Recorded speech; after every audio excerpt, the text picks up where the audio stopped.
দরজা খুলতেই তামান্না আরশিকে জাপটে জড়িয়ে ধরে। খুশিতে গদগদ হয়ে আরশির গালে ঠেসে ঠেসে 4টা চুমু খেয়ে উচ্ছ্বাসিত কণ্ঠে বলে, জানের জান, আমি চলে আসছি। আরশি তামান্নাকে ছাড়িয়ে ছিটকে দূরে সরে যায়, গাল দুটো ঘষে কোনো দিকে না তাকিয়ে বিরক্ত নিয়ে বলে, বেয়াদব, আমার গাল দুটো আমার স্বামীর হক, তুই নষ্ট করছিস কেন? তোর এতই চুমু খেতে ইচ্ছে হলে নিজের বরকে গিয়ে খা, যা সর। তামান্না ভোঁতা মুখে দুঃখী দুঃখী নয়নে আরশির দিকে তাকায়। পাশ থেকে আরিশ খুক খুক করে কেসে ওঠে। আরশি চমকে তামান্নার পাশে তাকায়। আরিশকে দেখে ভ্যাবাচাকা খেয়ে যায়। কি বলবে খুঁজে না পেয়ে আমতা আমতা করে, না না না মানে ওই। আরিশ বোনের অস্বস্তি বুঝতে পেরে সেখানে আর দাঁড়ায় না, দ্রুত পায়ে নিজের রুমে চলে যায়। আরশি ভস্ম করা দৃষ্টিতে তামান্নার দিকে তাকায়। তামান্না অসহায় কণ্ঠে বলে, এমন করছিস কেন? আমি তো শুধু গালেই চুমু খেয়েছি, তোর জামাইয়ের বাকি হকগুলোতে তো আর খাইনি, তাই না? আরশি রাগে গজগজ করতে করতে বলে, অসভ্য মেয়ে, এখন এখানে দাঁড়িয়ে এসব বলছিস? তোর লজ্জা করছে না? দাঁড়া। বলেই আরশি তামান্নার দিকে তেড়ে যেতে নিলে তামান্না দৌড়ে আরিশের রুমে চলে যায়। আরশি বিরক্ত নিয়ে সেই দিকেই তাকায়। এরপর দরজা লাগিয়ে ফ্রেশ হতে নিজের রুমে চলে যায়। আরশি ওপরে যেতেই দরজার বাহিরে লুকিয়ে থাকা একজন লোক বেরিয়ে আসে। বন্ধ দরজার দিকে একবার তাকিয়ে গেটের বাহিরে দাঁড়ানো গাড়িতে গিয়ে বসে। ওখানে আরো কয়েকজন সঙ্গী রয়েছে। সে গিয়ে বসতেই বাকিরা বলে, কি বুঝলি, মেয়েটাকে বাড়ি থেকে ওঠানো যাবে? ছেলেটি বলে, না, বাড়িতে মেয়েটির ভাই আর নাজিরুল স্যারের মেয়ে আছে। গিয়ে কোনো হাঙ্গামা হলে যদি কোনোভাবে নাজরিন স্যারের মেয়ের কোনো ক্ষতি হয়, তাহলে তিনি আমাদের জান নিয়ে নেবে। ওখানে থাকা কয়েকজন যারা তামান্নাকে চেনে না তারা বলে, একটু আগে যে মেয়েটা গেল, ওইটা নাজরুল স্যারের মেয়ে? হুম, ওইটাই। দলের মধ্যে একজন বলে ওঠে, নাজিরুল স্যারের মেয়ে এখানে কি করে? ছেলেটি কিছু বলার আগেই তার ফোনে একটা কল আসে। ছেলেটি ফোনটা রিসিভ করতেই ফোনের ওপাশে থাকা ব্যক্তিটি বলে ওঠে, যেখানে আছো ওখান থেকে দ্রুত ফিরে যাও। ওই মেয়েটির ক্ষতি করার কথা ভুলেও ভেবো না। ওই মেয়েটি আমার মেয়ের জীবন। ওর কিছু হলে আমার মেয়ে কষ্ট পাবে, আর আমার মেয়ে কষ্ট পেলে আমি কাউকে ছেড়ে দেব না। এতটুকু বলেই ওপাশ থেকে ফোনটা কেটে যায়। ছেলেটি ফোনের দিকে তাকিয়ে শয়তানি হাসে। এরপর আজিজ শেখকে ফোন করে। ফোনটা রিসিভ হতেই ওপাশ থেকে আজিজ শেখের কণ্ঠস্বর ভেসে আসে, কাজ হয়েছে? ছেলেটি বলে, না বস, এখনো হয়নি, তবে চিন্তা করবেন না, খুব শীঘ্রই হয়ে যাবে। আজিজ শেখ বিরক্তি নিয়েই বলে, কাজ হয়নি তো ফোন করেছো কেন?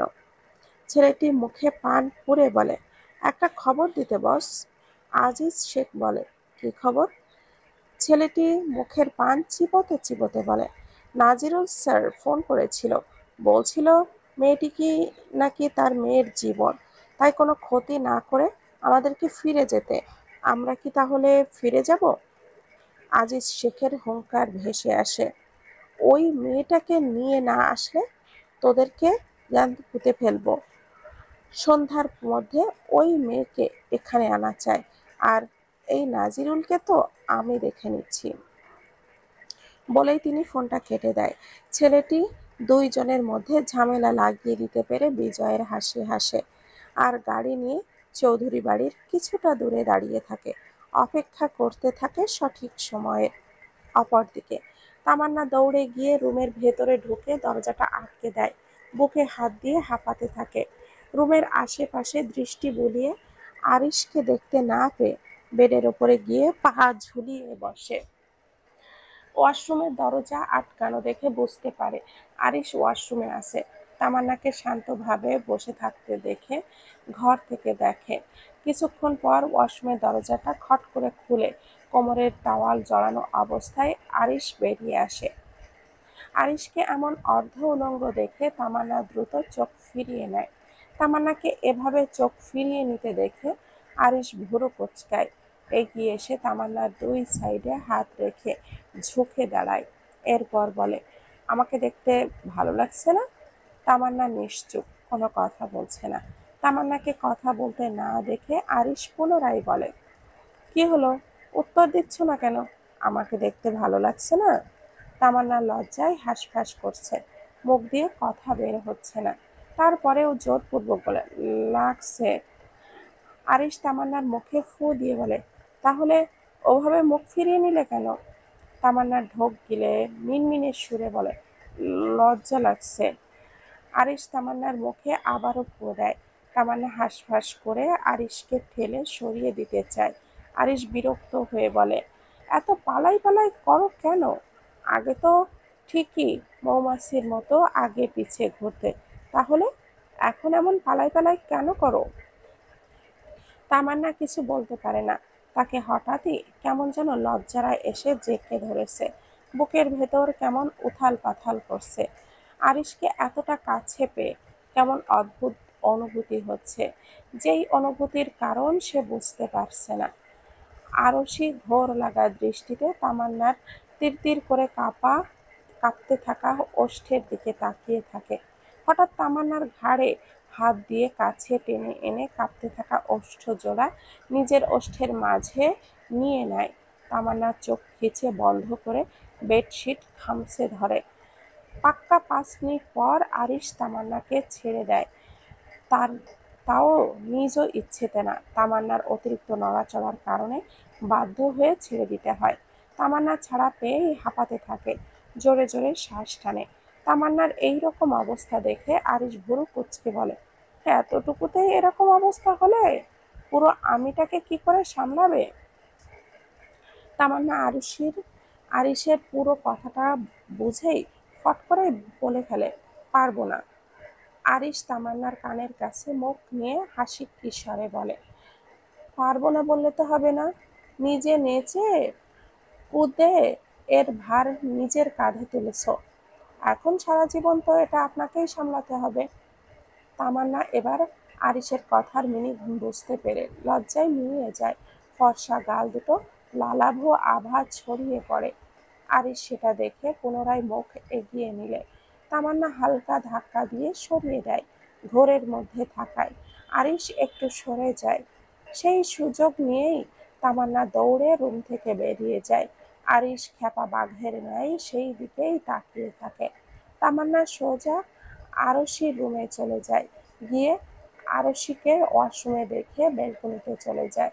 ব্যালকনিতে টানানো দোলনায় বসে বাহিরের দৃষ্টি দিতেই তার চোখে পড়ে চৌধুরী বাড়ি থেকে কিছুটা দূরে দাঁড়ানো কালো গাড়িটার দিকে। তামান্নার কপালে ভাঁজ পড়ে। তারা আসার সময়ও ওই গাড়িটা ওখানে দাঁড়ানো দেখেছিল।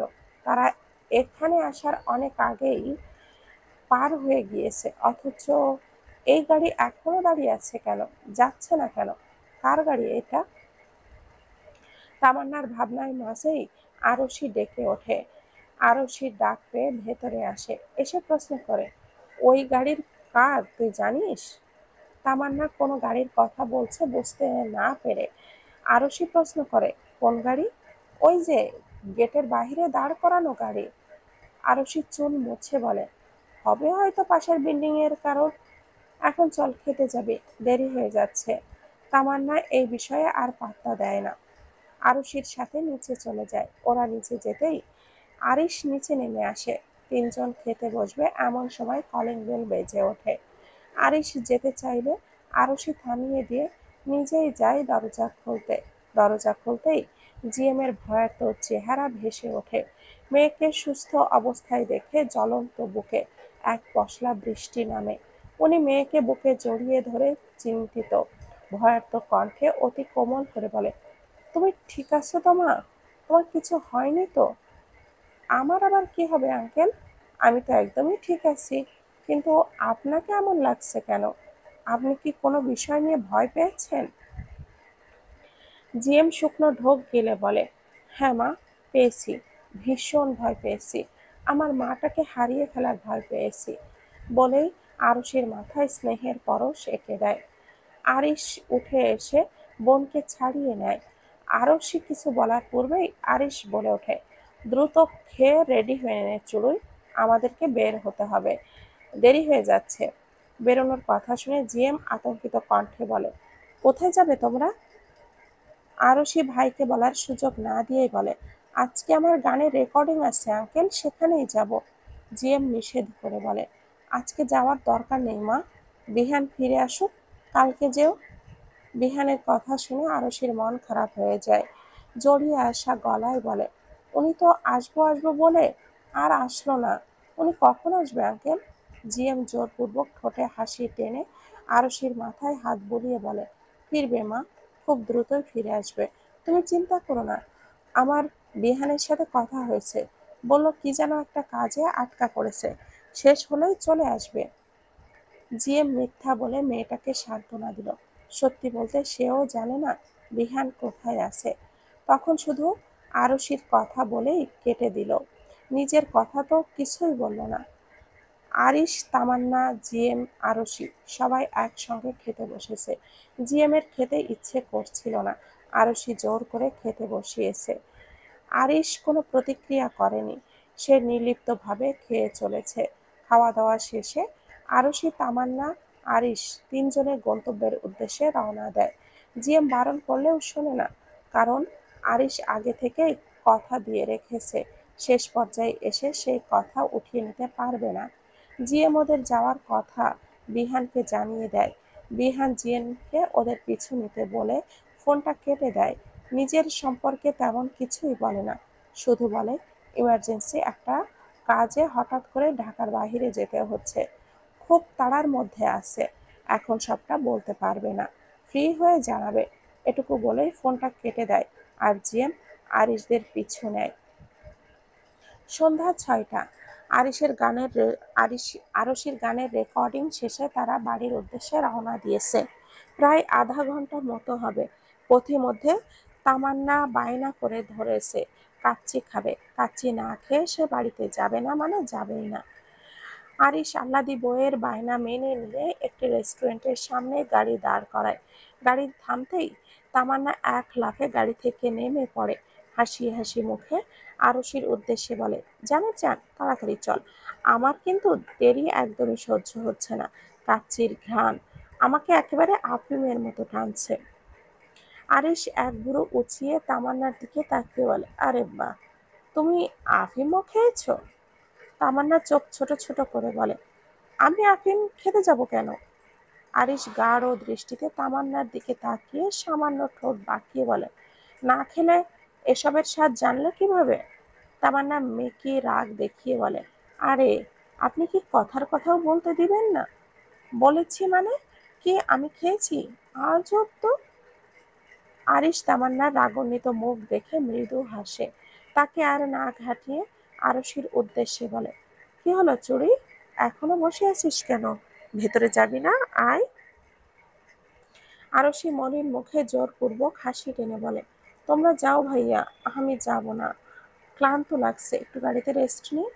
তামান্না আরশির হাতটা ধরে বলে, তোকে ছাড়া আমরা খাবো ভাবলি কি করে, আগে চল, আমাদের সাথে খাবি, তারপর রেস্ট নিবি। আরশি তামান্নাকে আটকে বলে, জেদ করিস না তানু, আমার এখন খেতে ইচ্ছে করছে না, তোরা যা, খেয়ে আমার জন্য নিয়ে আসিস, আমি গাড়িতেই খেয়ে নিব। আরিশ আশেপাশে তাকায়, খুব একটা মানুষজন চোখে পড়ে না। আরিশের কাছের জায়গাটা কেমন যেন নির্জন মনে হচ্ছে, যদিও নির্জন না, আশপাশে বেশ মানুষজন আছে, তারা নিজ প্রয়োজনে আশেপাশে ঘোরাফেরা করছে।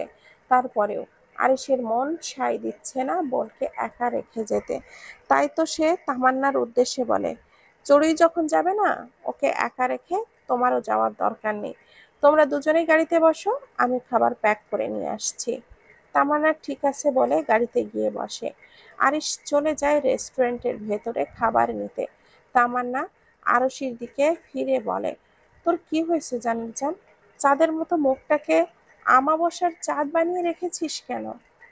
আরশি বাহিরে চলন্ত যানবাহনের দিকে তাকিয়ে বলে, আমার আবার কি হবে, আমি তো ঠিকই আছি, সাথে আমার মুখটাও ঠিক আছে, শুধু তোর চোখ অকালে গেছে। তামান্না ফোঁস করে উঠে বলে, আমার চোখ ঠিকই আছে, জামাইয়ের শোকে তোর মাথা খারাপ হয়ে গেছে। আরশি স্বল্প ঠোঁট বাঁকিয়ে পূর্বের ন্যায় বাহিরে তাকিয়ে বলে, কোনো প্রতিক্রিয়া দেখায় না। তার ভেতরে ভয় হচ্ছে। বিহানকে হারানোর তীব্র ভয় তাকে জেঁকে ধরেছে। বারবার মনে হচ্ছে সে কোনো এক আলাদা অজানা কারণে বিহানের থেকে আলাদা হতে চলেছে। বিহান ফেরার আগেই সে দূরের কোথাও হারিয়ে যাবে। কেন এরকমটা মনে হচ্ছে সে বুঝতে পারছে না। নিজের ভেতরের ভয় প্রকাশ করতেও পারছে না। তামান্না বুঝতে পারে আরশির মন খারাপ। সে ভাবতে থাকে কি করে আরশির মন ভালো করা যায়। ভাবতে ভাবতেই রাস্তার অন্য পাশে হাওয়াই মিঠা চোখে পড়ে। তামান্নার চোখে ঝিলিক দিয়ে ওঠে। হাওয়াই মিঠা আরশির ভীষণ পছন্দের। নিশ্চয় এটা পেলে সে খুশি হয়ে যাবে। তার জানের মুখে একটু হলেও হাসি ফুটবে। বান্ধবী প্লাস ননদের মুখের হাসি ফোটানোর আশায় সে গাড়ি থেকে নেমে পড়ে। আরশিকে কিছু না বলেই দৌড় দেয় হাওয়াই মিঠা নিতে। তামান্নাকে হঠাৎ এভাবে দৌড়ে যেতে দেখে আরশি চিৎকার করে ডেকে ওঠে। বারবার বারণ করতে থাকে এভাবে দৌড়ে না যেতে, ওপাশে না যেতে। কিন্তু কে শোনে কার কথা। তামান্না আরশির বারণ উপেক্ষা করে ওপাশে চলে যায়। তামান্নার এমন কাণ্ডে বিরক্ত হয়ে যেই না আরশি তার পিছু নিতে যাবে, অমনি তার সামনে একটি গাড়ি এসে থামে। হঠাৎ সামনে গাড়ি আসায় ভয় পেয়ে আরশি 2 পা পিছিয়ে যায়। সাথে সাথেই গাড়ির দরজাও খুলে যায়। বেরিয়ে আসে এক দানবীয় হাত। খপ করে ধরে আরশির কোমল হাত। আরশি চিৎকার দেওয়ার আগেই তাকে টেনে নেয় ভেতরে। দরজা লাগিয়ে পুনরায় গাড়ি স্টার্ট দিতেই গুলির বিকট শব্দ ভেসে আসে। পরপর 2টা গুলি চলে। গুলিগুলো এসে লাগে চলন্ত গাড়ির 2 চাকায়। সাথে সাথে গাড়ি থেমে যায়। আশেপাশের মানুষ ভয়ে কেঁপে ওঠে। এমন ভয়ঙ্কর শব্দে তামান্নাও ভয় পেয়ে আরশির কাছে ছুটে আসতে চায়। রাস্তার মাঝ বরাবর আসতেই চোখ পড়ে দূর হতে ঝড়ের গতিতে ছুটে আসা জিএম এর গাড়িটির দিকে। গাড়ির ভেতরে থাকা জিএম এক হাতে স্টিয়ারিং সামলাচ্ছে আর অন্য হাতে একের পর এক গুলি করছে। বিপরীত পাশ থেকেও 2জন জিএম এর দিকে গুলি ছুড়ছিল। আরশি ভয় পেয়ে চিৎকার করে ওঠে। ছাড়া পাওয়ার জন্য ছটফট করতে থাকে। আরশিকে এমন করতে দেখে 2জন তার মুখ আর হাত বেঁধে ফেলে। এরপর কাউকে ফোন করে আসতে বলে। বলার মিনিট খানেকের মাথায় একটি গাড়ি এসে তাদের গাড়ির সামনে থামে। দেখে মনে হলো তারা অন্য গাড়ি নিয়ে আগে থেকেই রেডি ছিল। হয়তো এরকম কিছু হওয়ার পূর্বাভাস পেয়েছিল। লোকগুলো আরশিকে গাড়ি থেকে নামায় দ্বিতীয় গাড়িতে ওঠানোর উদ্দেশ্যে। আরশিকে এই অবস্থায় দেখে তামান্নার হাত থেকে হাওয়ায় মিঠা পড়ে যায়। চিৎকার করে ডেকে ওঠে, আরশি! আরশি তামান্নার দিকে তাকায়। তামান্নাকে তার দিকে আসতে দেখে আতঙ্কিত হয়ে মাথা নাড়িয়ে আসতে নিষেধ করে।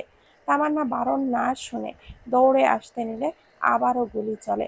গুলিটি এসে লাগে আরশির হাতে ধরে থাকা লোকটির বুকে। লোকটি মাটিতে লুটিয়ে পড়ে। তামান্না ভয়ে স্তব্ধ হয়ে সেখানেই দাঁড়িয়ে যায়। জিএম এসে লোকগুলোর মুখোমুখি দাঁড়ায়। ওদের দিকে রিভলভার তাক করে হুঙ্কার ছেড়ে বলে, আমার মেয়েকে ছেড়ে দে, ছেড়ে দে আমার মেয়েকে। দলের মধ্যে থেকে হাকিম নামের একজন বলে, না ছাড়লে কি করবি? জিএম আগুন ঝরা কণ্ঠে বলে, তোদেরকে। লোকটি বিশ্রী হেসে বলে, পুঁতে তো তখন ফেলবি যখন তুই জীবিত থাকবি। বলেই হঠাৎ পরপর 3টা গুলি চালায়। 3টা গুলি গিয়ে জিএম এর বুক বরাবর। হঠাৎ আক্রমণে জিএম নিজেকে বাঁচাতে পারে না। আরশি আঙ্কেল বলে চিৎকার করে ওঠে। তবে সেই চিৎকারের শব্দ হয় না, কারণ তার মুখ বাঁধা। ছুটে যেতে চাই, পারে না, কারণ সে অন্যের মালিকানায় বন্দী। আরশি জিএম এর দিকে তাকিয়ে ফুঁপিয়ে কান্না করতে থাকে। জিএম এর পুরো শরীর অসাড় হয়ে আসে। হাত থেকে রিভলভার পড়ে যায়। সাথে নিজেও পড়ে যায় পিচ ঢালা রাস্তায়। পিচ ঢালা রাস্তা জিএম এর রক্তে রঙিন হয়ে ওঠে। তবে জিএম দিকে সেই দিকে ধ্যান নেই। সে তো অসহায় চোখে দেখছে মেয়ের কান্নারত চেহারা, ছাড়া পাওয়ার আকুতি, ওইগুলোর হাত থেকে বাঁচার আশা, তার কাছে ছুটে আসার প্রচেষ্টা।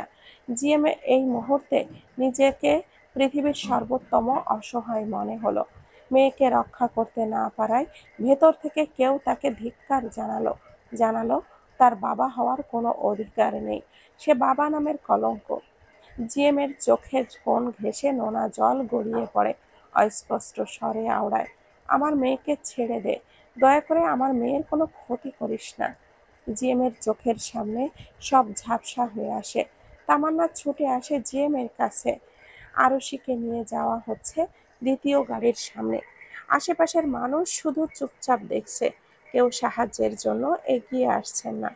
তামান্না জিএমকে ঝাঁকিয়ে ডাকছে আর বলছে, আঙ্কেল, আঙ্কেল উঠুন, ওরা আমার জানকে নিয়ে যাচ্ছে আঙ্কেল, আপনি ওদের আটকান, আঙ্কেল উঠুন, দয়া করে উঠুন, এইভাবে থাকবেন না, আমার জানকে নিয়ে যাচ্ছে আঙ্কেল, আমার জান কষ্ট পাচ্ছে, ভয় পাচ্ছে, ওকে রক্ষা করুন আঙ্কেল। তামান্না চিৎকার করে ডাকছে আর কান্না করছে। আরশি ঘাড় ফিরিয়ে তামান্নার আর তার কোলে মাথা রেখে পড়ে থাকা জিএমকে দেখছে আর চোখ দুটো দিয়ে অজস্র অশ্রু গড়াচ্ছে। আরশি ভাইকে খোঁজে, কোথায় তার ভাই, এখনো তাকে বাঁচাতে আসছে না কেন? তখনই আরিশ দৌড়ে রেস্টুরেন্ট থেকে বের হয়। সে মূলত খাবার অর্ডার দিয়ে ওয়াশরুমে গিয়েছিল। যাওয়ার পরই এই বিকট শব্দ তার কানে ভেসে আসে। সে তৎক্ষণাৎই বাহিরে আসার চেষ্টা করে কিন্তু পারে না, কারণ একটি ছোট্ট বাচ্চা না বুঝে বাহির থেকে ছিটকিনি লাগিয়ে দিয়েছিল। আরিশ অনেক কষ্টে লোকজন ডেকে বের হয়েছে, তবে তার বের হতে যেয়ে বড্ড দেরি হয়ে গেছে। আরিশ রাস্তার মাঝে বাবাকে রক্তাক্ত অবস্থায় পড়ে থাকতে দেখে মুহূর্তের মাঝেই সব রাগ, অভিমান, দ্বন্দ্ব ভুলে বাবার কাছে ছুটে যায়। হাঁটু মুড়ে বসে বাবাকে নিজের বুকে আগলে নিয়ে গগন বিদারী চিৎকার দেয়, বাবা! আরশিকে টেনে নিয়ে যাওয়া হয় গাড়ির কাছে। জোরপূর্বক গাড়িতে ওঠানোর সময় আরশির কানে এসে আরিশের ডাকটি বাড়ি খায়, আরিশ! আরশি তড়িৎ গতিতে ঘাড় ফিরিয়ে তাকায়। জিএমকে বুকে নিয়ে ভাইয়ের এমন সম্বোধন বাকহারা হয়ে যায়। অবাকের অষ্টম আশ্চর্যে পৌঁছে যায়। হৃদয় স্পন্দন থেমে যায়। মন অজান্তেই বলে ওঠে, বাবা! এটা আমাদের বাবা! আরশিকে উঠিয়ে গাড়ি স্টার্ট দেয়। মুহূর্তের মাঝেই ধুলো উড়িয়ে গাড়িটি চলতে শুরু করে। জিএম চলন্ত গাড়ির দিকে আঙ্গুল উঁচিয়ে দেখিয়ে বলে, আমার মেয়েকে বাঁচাও পুরবিক, ওরা আমার মেয়েকে নিয়ে যাচ্ছে, ওকে মেরে ফেলবে, ওকে বাঁচাও। আরিশ অবাক নেত্রে গাড়ির দিকে তাকায়। তামান্না কান্না করতে করতে বলে, ওরা আরশিকে নিয়ে গেছে, ওরা জোর করে আরশিকে উঠিয়ে নিয়ে গিয়েছে। আরিশ রক্তচক্ষু নিয়ে গাড়ির দিকে তাকায়। দুই চক্ষু হতে উষ্ণ নোনা জল গড়িয়ে পড়ে। আরিশ ক্ষোভের সাথে তা মুছে নেয়। গাড়ির দিকে তাকিয়ে উঠে দাঁড়ায়। বাবাকে পাজা কোলে তুলে নেয়। নিভে আসা চোখে গালিব মাহাতাব ছেলের পানে তাকিয়ে আওড়ায়, আমাকে নিয়ে চিন্তা করো না পুরবিক, আমার মেয়েকে বাঁচাও, ওরা আমার মেয়েকে মেরে ফেলবে। আরিশ আশ্বাসের সুরে বলল, চিন্তা করো না বাবা, আমার বোনের কিচ্ছু হবে না, আমি ওকে ঠিক ফিরিয়ে আনবো। বলেই গালিব মাহাতাবকে নিয়ে হসপিটালের উদ্দেশ্যে রওনা দেয়। তামান্না অবাক চোখে দেখে আরিশকে। আরিশের ঠোঁটের কোণে রয়েছে অদ্ভুত ধরনের এক রহস্যময় হাসি। তামান্না বুঝলো না এই রহস্যময় হাসির মানে, তবে এতটুকু বুঝলো এই হাসিতে এমন কিছু রয়েছে যা আরিশকে আরশিকে ফিরিয়ে আনবে। অপারেশন থিয়েটারের সামনে চেয়ারে বসে আছে আরিশ। দৃষ্টি সফেদ টাইলসের মেঝেতে, মুখময় গম্ভীর। দেখে বোঝার উপায় নেই যে মনের গভীরে ভিতরে কি চলছে। তামান্না একটা চেয়ারে বসে ফুপিয়ে ফুপিয়ে কাঁদছে, আল্লাহর কাছে দোয়া করছে আরশি আর জিএম যেন কোনো ক্ষতি না হয়, তারা যেন সুস্থ স্বাভাবিকভাবে দুজনকে ফিরে পায়। বেশ কিছুক্ষণ পর আরিশ তামান্নার দিকে একবার তাকায়, কিছু বলে না। এরপর দৃষ্টি ঘুরিয়ে নিয়ে তাকায় অপারেশন থিয়েটারের বন্ধ দরজার দিকে। এই দরজা প্রায় 2 ঘন্টার ওপরে বন্ধ রয়েছে, তবুও খোলার নাম নিচ্ছে না। আরিশের বুকের ভেতরে কেমন যেন চিনচিনে ব্যথা হচ্ছে। অপারেশন থিয়েটারের ভেতরে থাকা মানুষটাকে বারবার দেখতে ইচ্ছে করছে, কেন যেন করছে। সে তো এই ওই লোকটাকে বাবা বলে মানেই না, তারপরেও কেন এই অসহনীয় ব্যথা হচ্ছে, উত্তর মেলে না। আরিশ হাঁটুতে কনুই ঠেকিয়ে মাথার চুল টেনে ধরে, চোখের কার্নিশ ঘেঁষে এক ফোঁটা পানি গড়িয়ে গাল বেয়ে পড়ে।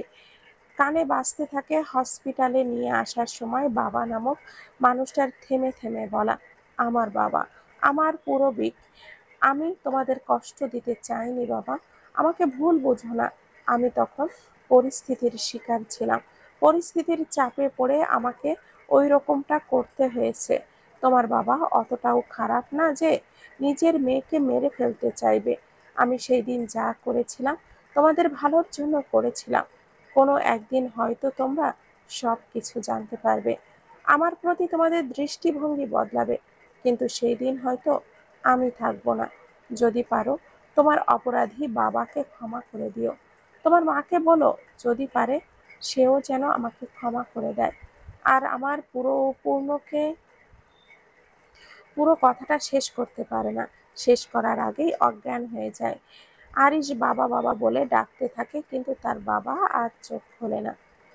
আরিশের ভাবনার মাঝে কয়েকজন এসে তার সামনে দাঁড়ায়। আরিশ চোখ খুলে তাকায়। তাদের মধ্যে থেকে মাহিম নামের একজন লোক বলে, আপনি বিহান স্যারের আত্মীয়? আই মিন আরশি ম্যামের ভাই, তাই না? আরিশ চোখ মুছে তাকায়, উঠে দাঁড়ায়, উত্তরে বলে, হ্যাঁ। আপনারা? আমরা বিহান স্যারের টিম মেম্বার। আপনারা এখানে কেন এসেছেন স্যার? জিএম এর খবর নিতে এসেছি। ওনার অবস্থা এখন কিরকম? আরশি দীর্ঘশ্বাস আরশি দীর্ঘশ্বাস ফেলে বলে, অপারেশন চলছে, এখনো কিছু জানা যায়নি। লোকটি অপারেশন থিয়েটারের দিকে তাকিয়ে ব্যর্থ কণ্ঠে বলে, আমরা সঠিক সময় ঘটনাস্থলে পৌঁছাতে পারলে এসব কিছু হতো না। আরিশ ভুরু কুঁচকায়, প্রশ্ন করে, সঠিক সময় মানে? আপনারা কি আগে থেকেই জানতেন এরকমটা হতে পারে?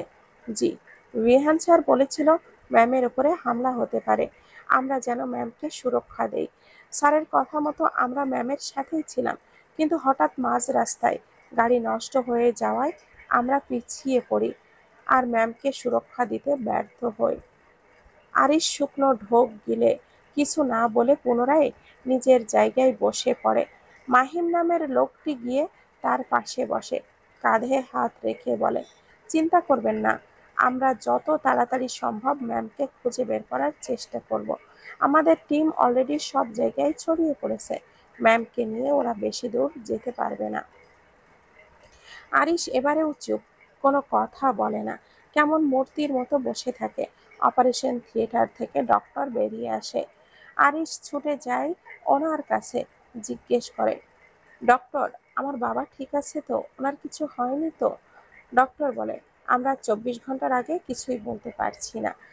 আপনারা আল্লাহর কাছে দোয়া করুন, ওনার অবস্থা খুব একটা ভালো নয়। আরিফা বেগম ড্রয়িং রুমে পায়চারি করছেন, ছেলে মেয়ে বৌমাকে এখনো ফিরতে না দেখে চিন্তায় পড়ে গেছেন। রাত 10টা বাজে, অথচ এখনো তারা ফেরেনি। আঞ্জুমান বেগম বসে আছেন, ওনারও চিন্তা হচ্ছে। ইতিমধ্যে আরশিকে কয়েকশো বার ফোন দিয়েও ফেলেছে, ফোন বাজছে কিন্তু ধরছে না।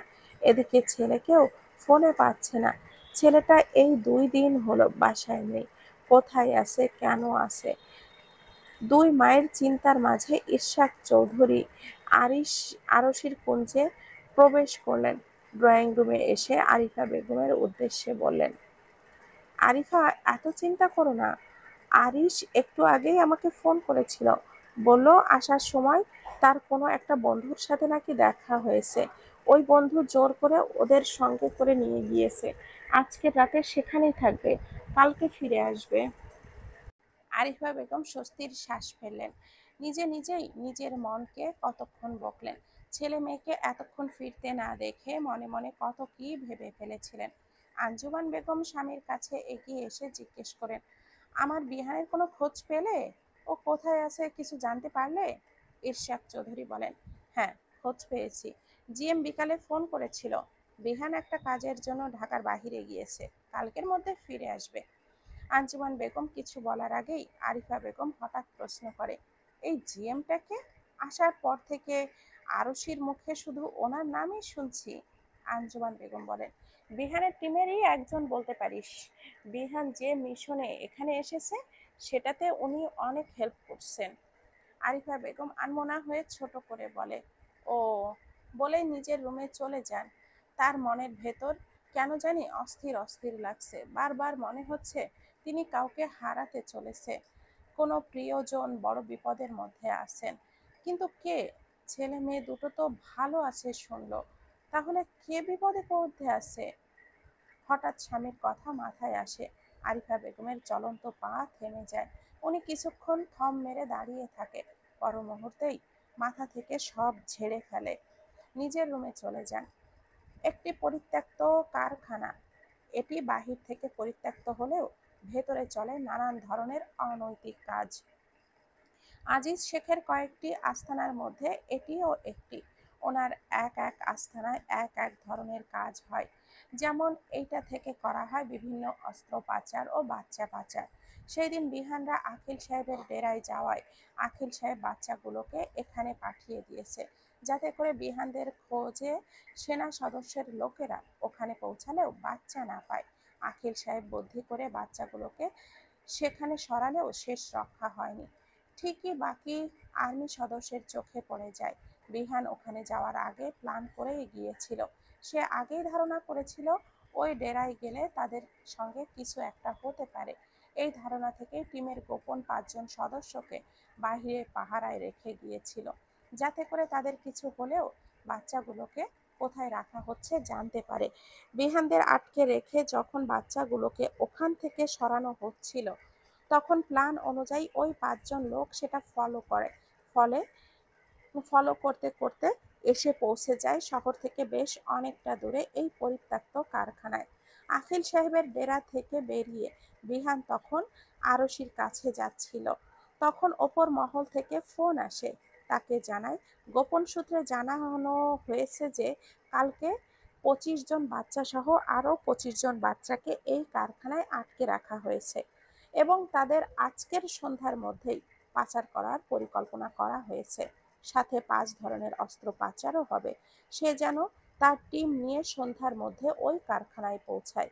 বিহান তখন মাঝ রাস্তায় গাড়ি ঘুরিয়ে কারখানার উদ্দেশ্যে রওনা দেয়, কারণ ওখানে যেতে প্রায় 4-5 ঘন্টার মতো সময় লাগবে।